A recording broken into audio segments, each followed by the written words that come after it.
The following is a paid program sponsored by the Finance Hour. Let's get back to the Finance Hour. Empowering you up is James Plevick and Michael Garrity on CP24 Radio 1050. We are back. The Finance Hour, James Plevick and Michael Garrity. Woo! That's great very excited information for a Saturday morning. Good for credit you, score. James. Always like that, buddy. Always like that. Have to be like that. Ian, great information. Absolutely awesome. And I want to start it off. We have another caller. We have Marge on the line. Marge, how are you? I am fantastic. You have a question for us.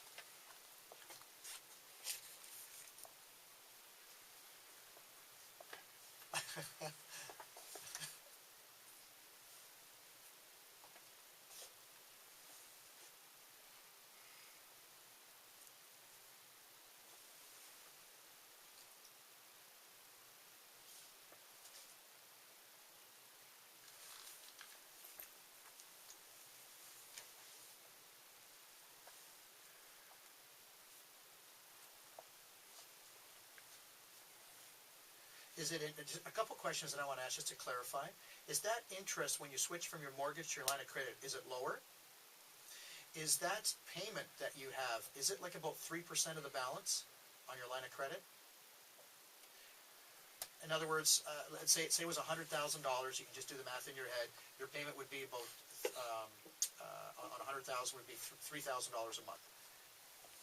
Okay, so basically you've borrowed, but your payments are kind of high on your line of credit, correct? Because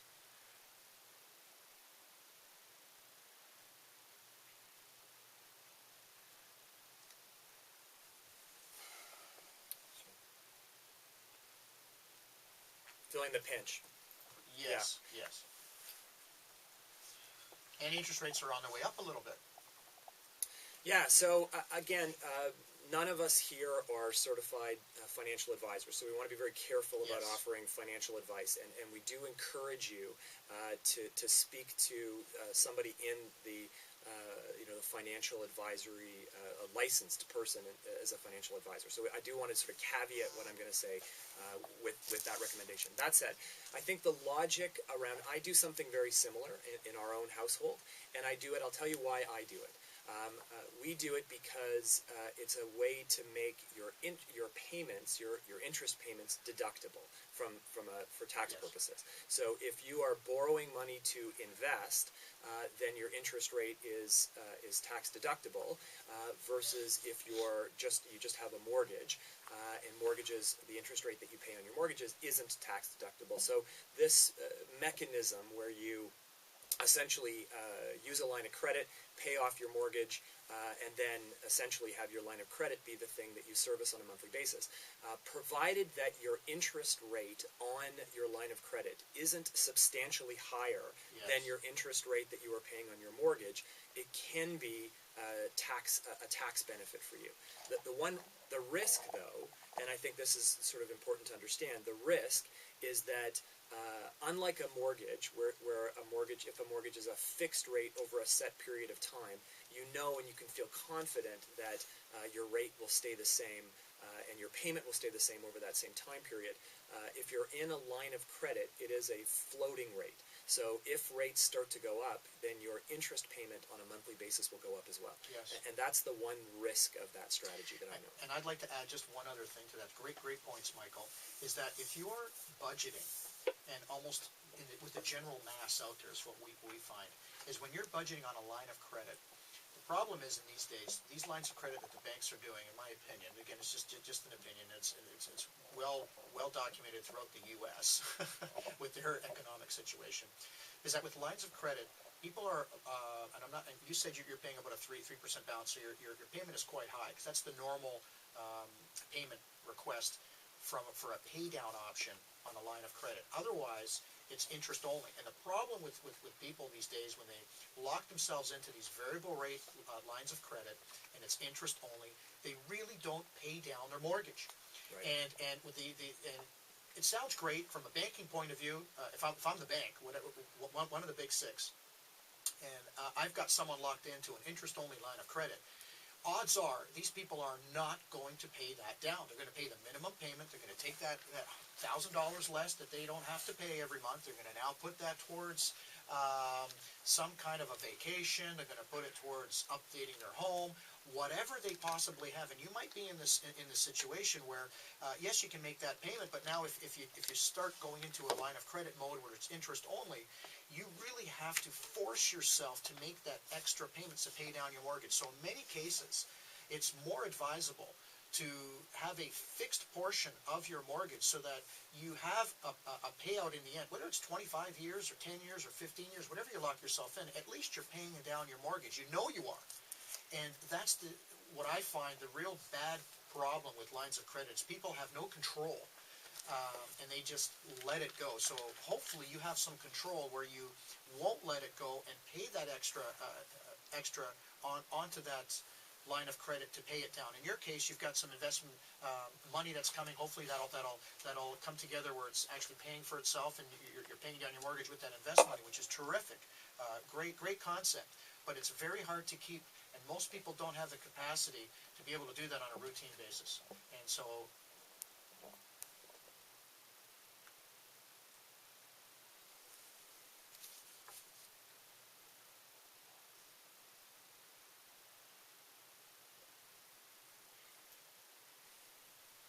yeah, so you need to, so you probably, what you should do again is make a portion of it the line of credit, but take another chunk of that and put it on a long-term mortgage fixed rate program. So this way you know you're not, I mean, you have to live. I mean, let's be honest.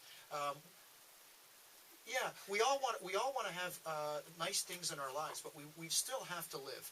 And you know what? $500, sure, it's going to make a difference on your mortgage, but $500 will also make a difference of you know, being able to go out on the town, to be able to go see the Jays, to do whatever. And you know, life's too short. You can't just be working to pay off debt. You should be working, pay off some debts, have some nice things in your life, and enjoy the finer things in life. And I think right back to the topic at hand. The worst case scenario, as Ian mentioned earlier, is that you get yourself in a scenario where you can't make your payments on a monthly basis, right? You never want to get yourself in a scenario because you're tight. That's right. You're tight. That's right. That's right.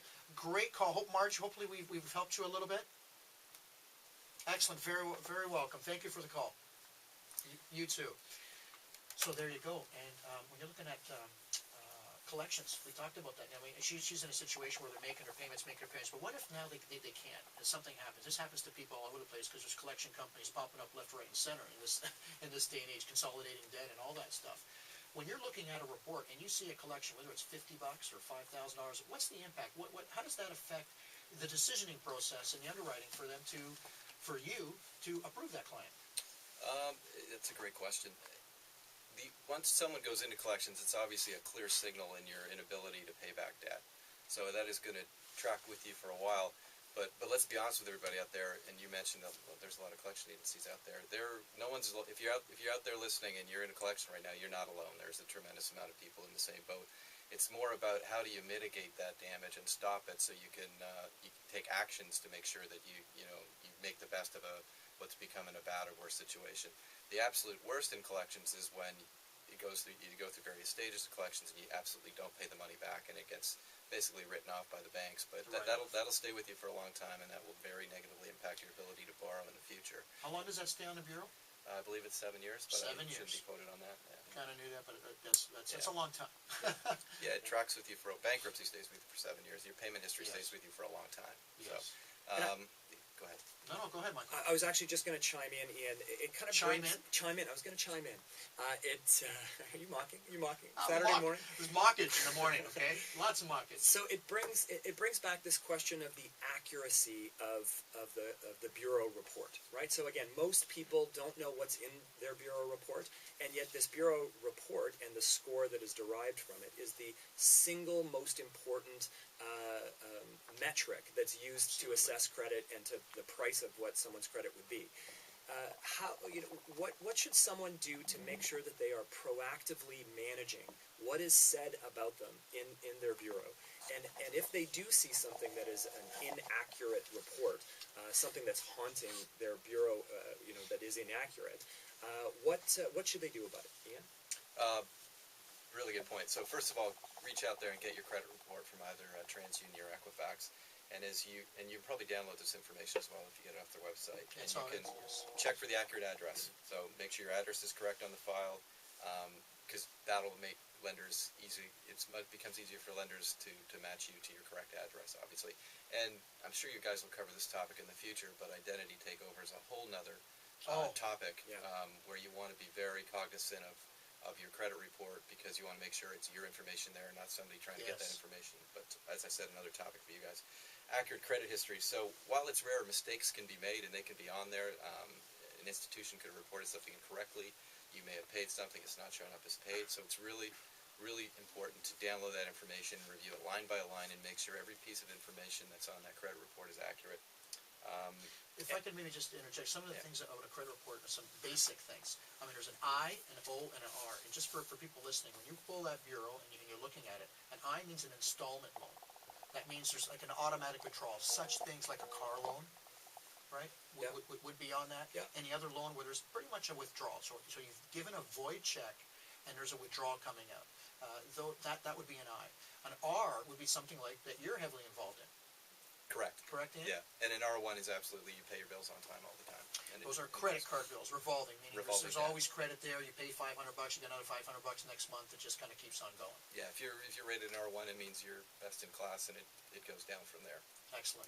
And there's also an O, and an O is for line of credit, pretty much. So again, mortgages don't show, but if you have a line of credit that really is like a mortgage, kind of like Marge here, that usually will show on the bureau, and banks will ask when you're going for a loan, geez, is that just a personal loan or is that a mortgage? Because you have $250,000 O on there, they're thinking, man, either they borrowed $250,000 for something, or is that a mortgage? And so they're going to ask you for sure.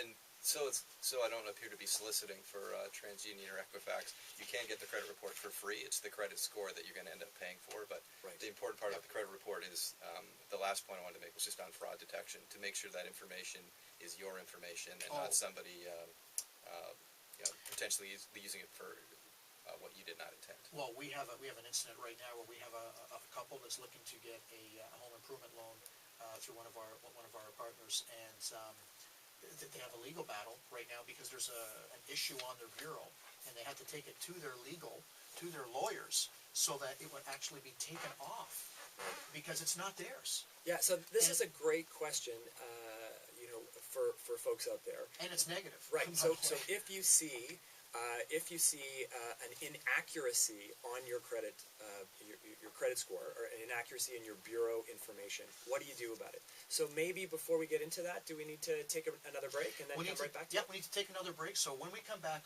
what do you do when something's on your bureau that you didn't know existed? How do you get it off? How do you make that credit score better? Be right back. And Sour, the radio show on financial empowerment. We'll be right back on CP24 Radio.